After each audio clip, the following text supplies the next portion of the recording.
guys, welcome back. BDCKR here. We're back with our weekly Q&A video. This is season 8, episode 43. We say video, but we also have this uploaded as just an audio file on a lot of major podcasting platforms. I don't know about all of them, but a decent chunk. And you can check that out if you're on the video by checking the links in the description. And if you're only on our podcast for some reason, go to look up BDCKR Gaming on YouTube and check us out on YouTube because I don't know. I think basically the only way it happens is if you get recommended us and for some reason somebody recommends you the podcast. But if you are, the first time we said that, somebody commented and said that they actually were. And if there's anybody else who's just only follows us on the podcast, leave your first comment on on one of our videos today and let us know, because we'd really appreciate hearing from you. It's like when you discover a really rare animal. I feel like it would be like when they first realized that the coelacanth was not extinct and they found a real live fish that looked like the fossil. Yeah. The other comment, I forget. Oh, I wish I had the name now. I might have to find it after I read the first question and bring the name in between first and second. But there was one commenter who had commented on a video and then we talked about it on the Q&A. And then they said that they had been it was a long-time fan or long-time watcher, something positive, right? Yeah. But that this was the first time they felt good enough about their question or confident enough to ask a question. I forget who it was. Yeah, you should never feel bad about asking a question. Yeah, because we read everything. We appreciate it. There's not every question is a question that we will answer, but we appreciate anybody engaging with us no matter what. There's nobody where I never see a comment and I'm like, screw you, buddy. Yeah. Even when people say mean things for those are kind of funny sometimes. Almost no reason. Yeah. I want to say, because we're lucky. If it was, if we had a consistent targeted harassment from a large group of people, right, that would suck. And it's not to say that you should condone other people doing this, but from my own personal experience, the negative comments have been 99.9% just entertaining. Right. Every once in a while somebody says something, I'm like, that's a little mean. There's a little bit of a sting to that. But most negative comments don't actually engage with us on a deep enough level to figure out how to tap into our insecurities or hit anything that actually hurts, Yeah, no, I completely agree. And I think that's been one of the benefits, inadvertently, but I'm glad we did it. The fact that we keep our identities offline. Yeah. We don't make it a big deal where this channel is about us personally. Mm-hmm. It's really about the game. It's about YouTube. It's about stuff that's not connected to us in real life. Yeah, and that's true, because I think there's a place where it's a lot easier for stuff to hurt you, and that's when there's a very public part of you that is really easy fodder for coming after, and that people do, and you will likely already have a complicated relationship with people, potentially making fun of you or harassing you for it. So if you're publicly gay online, if that's part of your personality, and people are really homophobic, it's really easy for that to hurt, right? And there are people who are able to roll with it and deal with it in a way that's less emotionally harmful to them, right? But I don't think it's unreasonable to expect, if people are coming online and spewing vitriol towards you, that would be a lot easier to really cut, right? And to be really harmful. And I don't think there's a lot of stuff, we don't give a lot of fodder from our personal life. You don't know what we look like, so you can't say that we're unattractive. Well, you can say... I guess I've put myself out there a little bit. I've actually physically been in a few videos. Yeah. So what people should come onto the video and say is that I'm weak. You're built weird. You got a weird body. I got a weird body. That my endurance sucks. That would be the skipping. Yeah. And my strength is awful. That would be the chin-ups and the deadlifts. Even then that wouldn't stink, because I recognize, I'm getting old. I don't need to be that strong. But I think given... that it's not really, it's not, I don't make a living at it. Even that wouldn't sting. Yeah. I do look really weird because my face is all blurred out. It's like you can't even see any of my features. You got a weird freaky body. You look like Gollum from The Hobbit.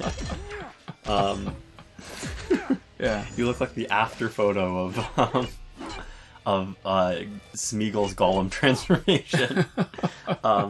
Yeah, no, and so like you could say that we're like nerds who like put way too much like time and effort into like a mobile game that not enough people are playing, and that like our channel is like just on a slow decline of retention. And that would be true. It's totally true. I'm saying it's hard to say something that we don't already know, and it's hard to say something that like we don't have a complicated past of being persecuted for having a YouTube channel with relatively little popularity, right? There's not like a pre-existing sore spot there. Yeah, that's funny. Yeah. So now that I'm thinking about it more, that is really funny. What? No, people. I mean, I think somebody did come on recently and say, "Oh, this is a dying channel." Yeah. What I can't remember. Anyways, yeah, it is. It's funny what people think is worth saying. And so, getting back to the original point about the comment, I think anytime people engage, the key really is like, in good faith. If people engage with it as the content itself and as what we're trying to do, that is so cool. Even if you don't actually like it that much, even if you're like, here's the thing that I would change about it, like that's fine. If you listen to it and you say, I don't like this about it, but this is what's stopping it from being great for me, or from being better for me, that means that you want to like it and that you're coming in actually trying to work with us to end up with something that you want to watch. And whether we do that or not, that's actually fine. So I have no issue with that. Getting back on some of the history too, I still remember a time when we started doing recaps and we had to do it on a different day. It couldn't be Thursday. Yeah. Because of the way our life was set up. Yeah. And Thursday was the best day because the new challenge would come out on Thursday, the MP rewards would roll over on Wednesday, and most of the new packs would come out late Thursday, very rarely Friday. Yeah. So Thursday would be the best day to recap to give everybody the best chance to get at whatever they needed to, right? But we couldn't, so we ended up doing it later. We didn't really even think about it because it was just like, oh no, Thursday's off the table. We just did it whichever day we could, and there were enough people that were commenting on it that we thought, well, you know what, it didn't actually take too much effort to make the kind of minor changes to fit it into our life. Yeah, and then like, splitting these off into 2 videos. Yeah, no, so we appreciate pretty much any comment, and I think there's the occasional comment which it's not that I don't appreciate, it's totally devoid of value, which is if just somebody just like, this isn't great, or if people there's certain comments where I'm like I read it and I feel nothing. There's just it's like it's just words. But if you are the type of person who is sitting down and feels like you might have something to say, and they go, I don't know if that's worth saying, you're probably the type of person who's conscientious enough and thinking about it enough that even if you think maybe not, it's probably worth commenting if you want to, because totally agree. We're here for it, and it's not like we're getting a million comments, right? I think there's a certain size on YouTube where even if you read every comment, you're really sort of, there's a bottleneck, right? Where first off, you can't read every comment. There's people who get like 20,000 comments every time they release a video, right? And if they read all their comments, that would be their full-time job, and they would never release a new video. And then they would have to read hours of comments asking when the next video is going to drop. It would, and their work would slowly dry up as they continue to only read and not make new content. But there's really. But we're not at that point, so you can leave a comment and we'll hear it. There was one. I'm gonna look this one up because I'm gonna scroll back and I'm gonna find the name of the other person before. Right. So let's get started on the first question. But there was one comment that we got. Timo Batana said, "My boys!" ! Just on a random comment. It was just a weekly recap. And I love that comment. I think that's a great comment. I found that great. It was pleasant. I was like, yeah, I don't know who this person is, but we're his boys. Or we're their boys. I'm assuming just because of our channel demographics, but whatever their gender identity is. But I'm like, yeah, we done boys, and I appreciate it. So it doesn't have to be a question. It doesn't have to be anything. It doesn't even. It's just like, I'm here. I watched this. I'm like, all right. Somebody has a comment. What's the algorithm? Comment. I like that too. Oh yeah, where they're like just commenting this for the algorithm or whatever. It's like at the end of the day, it's like leaving a comment is like leaving sort of like a version of a thumbs up. It's all engagement, and YouTube tracks everything. So if you like our stuff and you say cool and a thumbs up, nobody should feel obligated to, right? Because it's nobody's job to help boost our content's visibility, right? That's not something that we expect of anybody in particular. But if you're like, I like these people, I wanna, and you could do, not just for us, but on any YouTuber, right? If you like their stuff and you want to register that you like it, you know, liking it's cool, subscribing is cool, right? Leaving a comment is cool, and there's more involved stuff, obviously, like supporting them on Patreon, buying their merch with their affiliate links, right? Like actually telling your friends, and like, or like watching a video with your friends are all cool things. But you know, there's all those little things, and comments do actually help. I don't know how much exactly, but right. You know. So if you don't feel confident in yourself, even just leaving a random comment with almost no substance to it at the end of the day is still doing something like at least mildly nice for that YouTuber. Yeah. So it's a value positive thing. Even when somebody says this sucks, it's technically a slightly value positive thing for our channel. It's true. It's true. Yeah, so getting into the first question, Samuel Martin references one of our videos with Batgirl. It's the one from 2 weeks ago, is that it? It was 2 weeks ago. We did something unusual. Normally when we shift teams, we like to have a video specifically talking about the team, but instead of that, we made the shift and just did it in our Q&A video, and we had an Arkham Knight team. Yeah, and so he says, at 13 minutes and 56 seconds, why does Batgirl Sp1 change like that, rendering it useless? It has me confused for a long time, and it just seems to be random and annoying. And so first off, that's a cool shout out that somebody's paying enough attention to it that they've noticed that a moment. They're like, why did that happen? Yeah. They think about it. So that's fun. Good comment. So I have some thoughts about this, and it feels like, and I've never really tested it because I never played with Arkham Knight Batgirl. I think if I played with that team a bit more, not during a Phantom Zone week, right? Because if you see the team, this is the ideal team, and I'm going to prove it to you in a few weeks when I'm going to do a gameplay video where it takes less than 10 minutes to complete the Phantom Zone crystal. Less than 10 minutes is ridiculous. Mm-hmm. So here's the thing. I feel like if I had to make a rule for why it's happening, it's going to be one of two things or both. Is that it's, if her feet are not planted when you trigger a special one, I think it's going to whiff. And I think the distance between you and your opponent would potentially also cause it to whiff, because there's going to be movement involved in either one of you or both of you. So example, when her feet aren't planted is if you try to chain her heavy combo, like the swipe combo, to her special one, it almost always whiffs. Mm-hmm. And that's her feet aren't planted. Mm-hmm. And if you push them back, if you push your opponent back, and let's say you block and then they come at you, that also seems to be what triggers a whiff of special one. The cool thing though is if you go back and watch the video, the few times that it happens, if you use her like we do on that Arkham Knight team or the Arkham team loadout, and you whiff, where you whiff is the second damage part, but where you don't whiff is on her the stun part. So she stuns them, you whiff, and they're just standing there waiting to be smacked around. So if you do the Cloak of Destiny and Necron Scythe loadout, they both stack in terms of boosting stunned damage. Mm-hmm. And then like a swipe combo can usually finish somebody off. Unless they're full health and relatively high, you can just knock them right out. So yeah, it is unfortunate. I think it's been doing that since she originally was released. And I guess the shame is that you don't get to take advantage of the proper full loadout, which is the League of Assassin's Knives, which can do splash damage if you don't do the damage part of her combo. Yeah. So there we go. I found the comment. It's from Juan Loiza, and they say, OMG, this is exciting you guys responded. Longtime fan, but first time I felt confident in my abilities to comment. Hope you guys have a great week. So we just did because of that. Yeah, it genuinely, that type of comment is really cool, and I want to say, you know, you should feel confident in your abilities to comment. There's no wrong way to do it, as long as you're not purposefully trying to be mean. And even if you do it the right way, it might actually still be kind of funny. So, that was that comment. I just wanted to give a quick shout out to Juan there. So now you've got 2 comments featured, and your second comment was just talking about the first one. It's all recursive. It's like Inception. Yeah. So next week I expect another comment from Juan at some point about what we've said here. We're just gonna have a back and forth. That's cool. No pressure, Juan, if you can't tell. That was just a joke.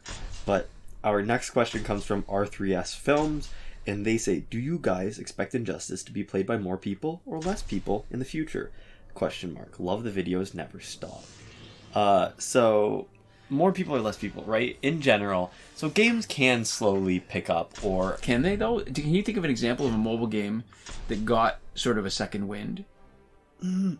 So I can't. I don't know about numbers, but, like, yeah. I mean, there's games like Clash of Clans. There's, like, you know... I think it's mostly games with online, and I think the one problem is it's mostly games with either synchronous online, or in the case of asynchronous online, like Clash of Clans, where you're not ever actively like playing against another real person in front of you. There's sort of a lot more granularity of control than the set that Injustice does, right? Because Injustice is asynchronous online, but it's also symmetrical gameplay, right? Where it's a team playing against an exact team. Right, so you're fighting, and you both have access to the same mechanics. The AI is doing the same thing as you are practically, right? In a game like Clash of Clans, it is asynchronous, but it's also asymmetrical. So when you're attacking somebody else's base, you're like sending in units that somebody else has set up. You're not playing a real-time fighting game against a computer playing a real-time fighting game. I feel like that the point that you're making and arguing for effectively is that there are games where you can maintain the interest for a long time. I'm thinking along the lines of, I mean, it would be cool if Injustice were the first game ever in the history of games, but to me, the lifecycle games typically, in the early part where it's released, there's a peak interest, and then it either quickly or slowly tapers off. Has a game ever picked it up again after it's had that decline? I mean, with major updates, I'm sure games have, and yeah, like I'm pretty confident that there's at least one game example out there. I think most of them probably would be a product of updates and like continued like content being put into the game. But I'm almost sure there has to be games that have been like rediscovered, or that like, you know, like if a YouTuber plays like an older game, right, and they're popular enough, right, like that would be enough of an impulse to get a bunch of new people. So that would be a theoretical thing. So all right, so you know what that made me think of? Yeah. There was I want to say in the 90s, there was a song that had never charted in the States, and charted in Canada. It was relatively popular. Sheriff, When I'm With You, and it was discovered by some disc jockey in the States, got a bunch of radio airplay, and I think something like 10 years after it was first released, it actually charted in the States. And what's interesting about that was I remember reading some articles at the time that talked about how it has to have sort of a perfect storm. Not only does it have to be a good enough song to chart, it has to age well. Yeah, that's it. Like if the production values are dated, like in a way where the style and the sort of the sound of the music feels like the 90s, it can't. So it's got to have good enough production values and modern enough production values, and it has to have somehow slipped totally under the radar in order to even have a chance. And I remember they were just looking at what songs potentially they thought could be that, and nothing ever came up, because I don't remember anything ever happening like that again. Yeah. Where this was like a magical zebra unicorn in the wild. Yeah. So it's interesting. See, because it feels like that to me with the games. And I guess I can see what you're saying about sort of like little mini peaks over and over again, because Injustice, I'm sure, had that too. Yeah. Where with each new sort of big update, it would pick up a little bit. And it's entirely possible that like a year in, that the people... So, because when you look at a peak, right, it's not like number of downloads. You're looking at probably like people who's like sign in a month, right? Right, because it could have been old downloads. Yeah. Yeah. So, if you look at it, right, if a game introduces a new update, that has a feature, like, right, if a game has like a lot of marketing behind it or something else like that, right, it would make sense for its like most popular time to be right after it comes out, right? And that's like for like big AAA releases, it mostly is that, right? But if a game is spreading by word of mouth, it you know, builds to a point, right, and it probably tapers off slowly. But if a later update gives you a lot more content to come back, if it makes it so that new players coming in stay for longer and old players are coming back, right? It doesn't seem at all unbelievable to me that a game would have a second resurgence. The thing is that I am almost never in a position to know that about a game. That's true, right? too, actually. That, like, when would I have that data? Because all I know is the games that me and my friends play. Right. And games of the, like, people online that I specifically follow. Right?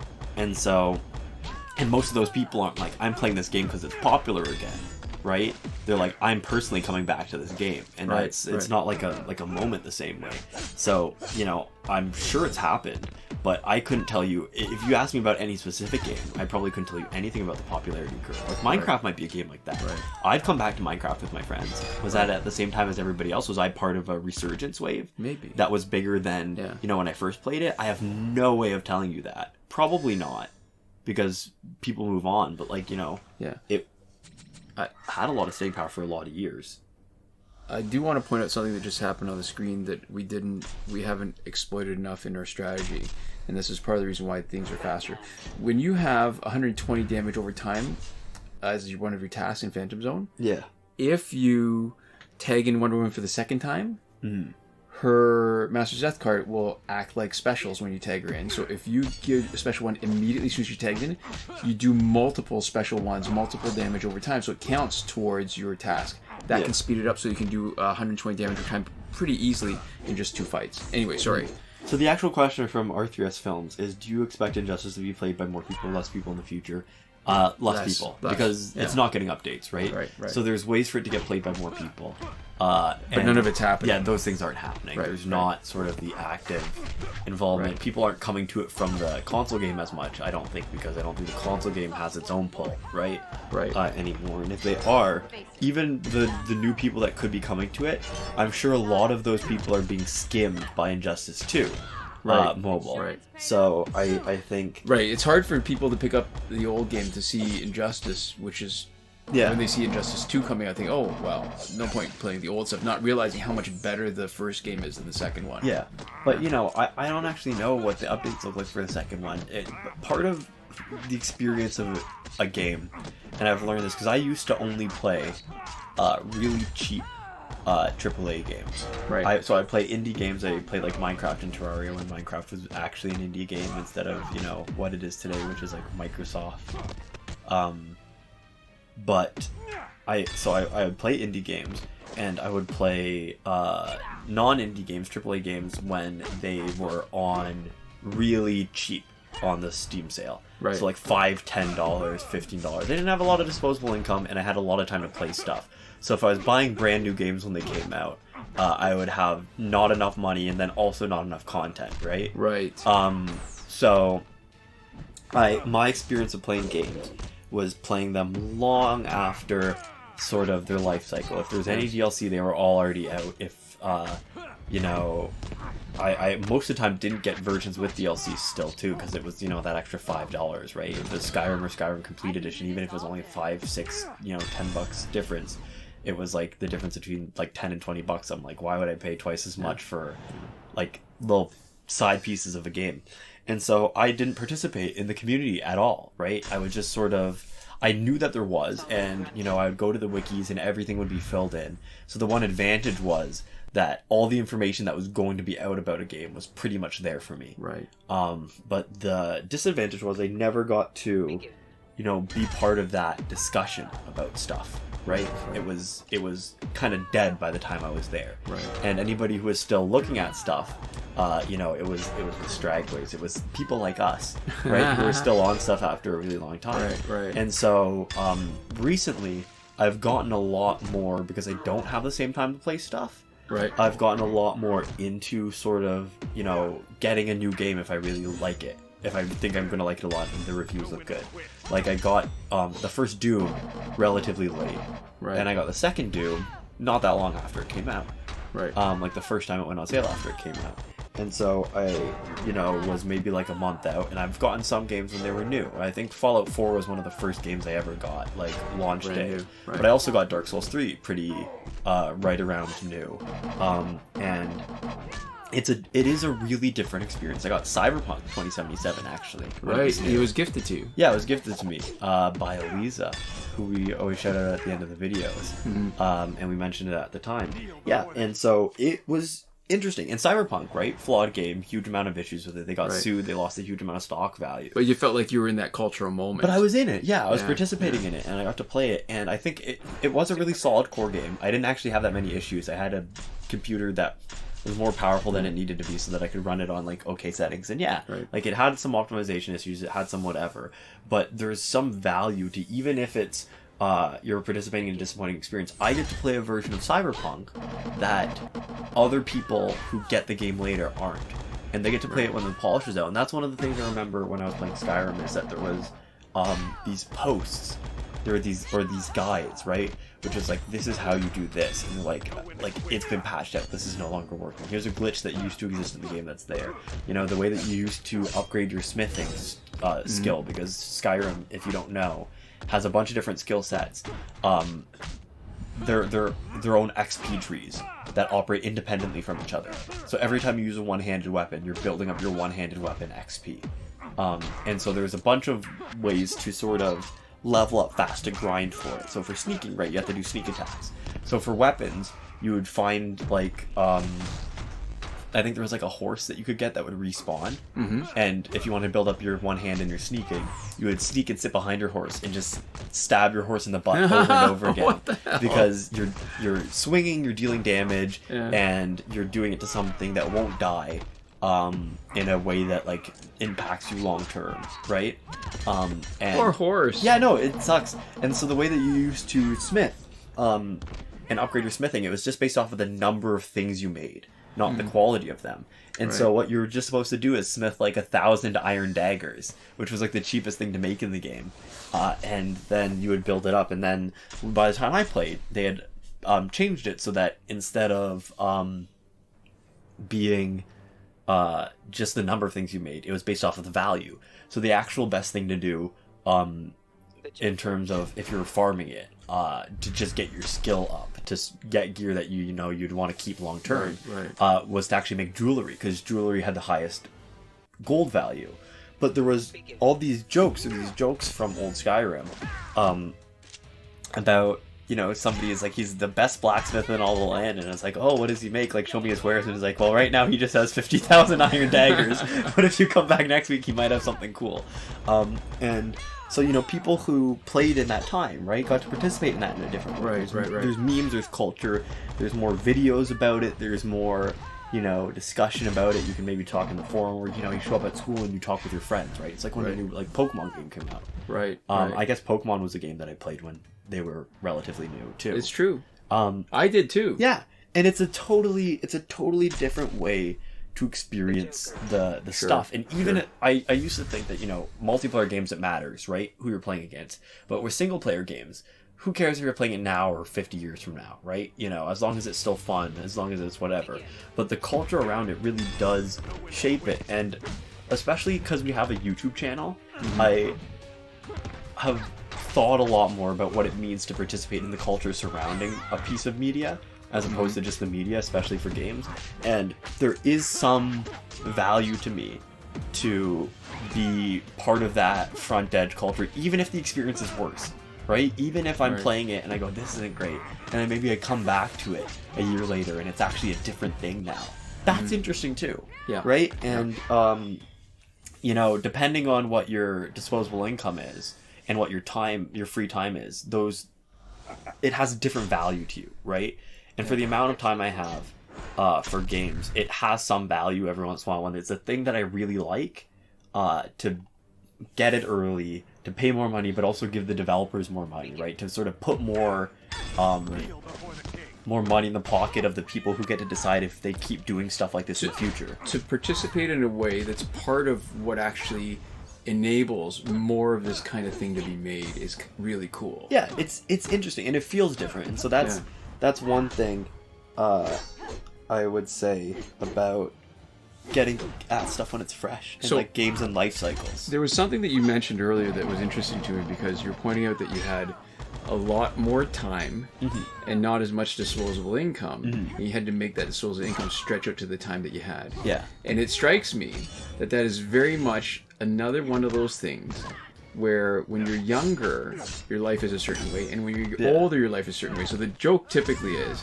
when you're younger, boys and girls look very much physically alike. Yeah. When you're really old, they also men and look women the same. Yeah. Okay, you move in and out of androgyny over the course of your life. That's correct. So I was thinking, I'm actually really looking forward to the point in my life where I'm retired, where I will be making much less money. Yeah.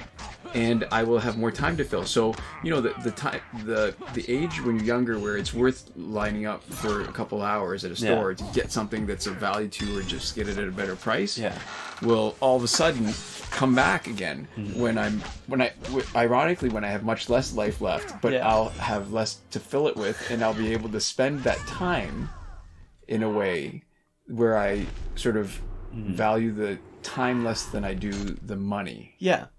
And that's, you know, with where I'm at in my life, actually, that's one of the reasons why VR has been so spectacular, is because the quality, the moment-to-moment quality of experience is some of the highest out of anything, any game that you can play. Right. Just the physicality of it. It feels better to just step into that space for a minute. Right.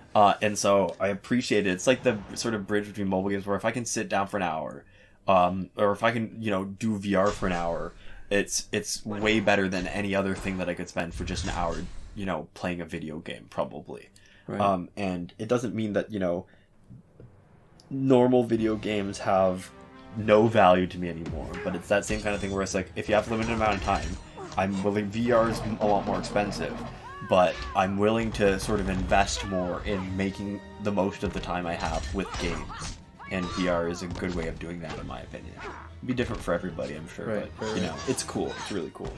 So yeah, that's sort of a bit of our philosophy. Hopefully, when you're old enough to have that more time, it'll be a slightly better balance where you'll also have the money. Hopefully, you're not penny pinching because you're like, well, I can either keep spending like this, but if I do, I'm gonna have to die in exactly 3 years. Well, so the funny thing, I guess the thing is, I'm thinking I'm accumulating enough wealth, not money-wise, but enough books. I've got, literally dozens. I almost want to say hundreds of books. Yeah. Physical books on my shelves that I want to read. Maybe I haven't gotten quite there, but definitely dozens. Yeah. And I'm just waiting for the day when I can sit where I don't have a schedule. I wake up when I feel like it. Yeah. And I can spend a couple hours just dropping into a book. You're building a stockpile of content for the end times. Yeah, that and the life straws, so that we can have water to drink. Yeah. If we hit the apocalypse. I didn't mean the apocalypse. I meant the personal end times. Okay, yeah. And wow, we didn't get through as many questions today. We still actually have a couple, and lately it feels like we've had a shortage. This is what we're watching is a double Phantom Crystal run with the final crystal, and this is just more. These are regular runs emphasizing the idea that this is a great strategy. You can finish an elite crystal in 15 to 20 minutes. Yeah, so we'll save the questions, actually, I think. Yeah, I think so. Well, so to finish up here, maybe we'll have a longer next week, potentially. We'd like to give a shout-out to Eliza, the optometrist Caton. She's keeping an eye out for Selena. This shout-out was brought to you by Eliza, who wrote this, and the keeping an eye out for Selena meme, which I forgot to look up, and so I don't actually know the origin of now, but I know that I find it funny, which is a weird sort of psychological experience to have, is to like a joke and have no clue what it means, but to just have heard it enough that it's like familiar to you. Right. And we'd also like to give a huge thank you to all the lovely folks who support us on Patreon. And that would be Victor Gomez, Consul Peasant, and Edwoon at the top tier last word.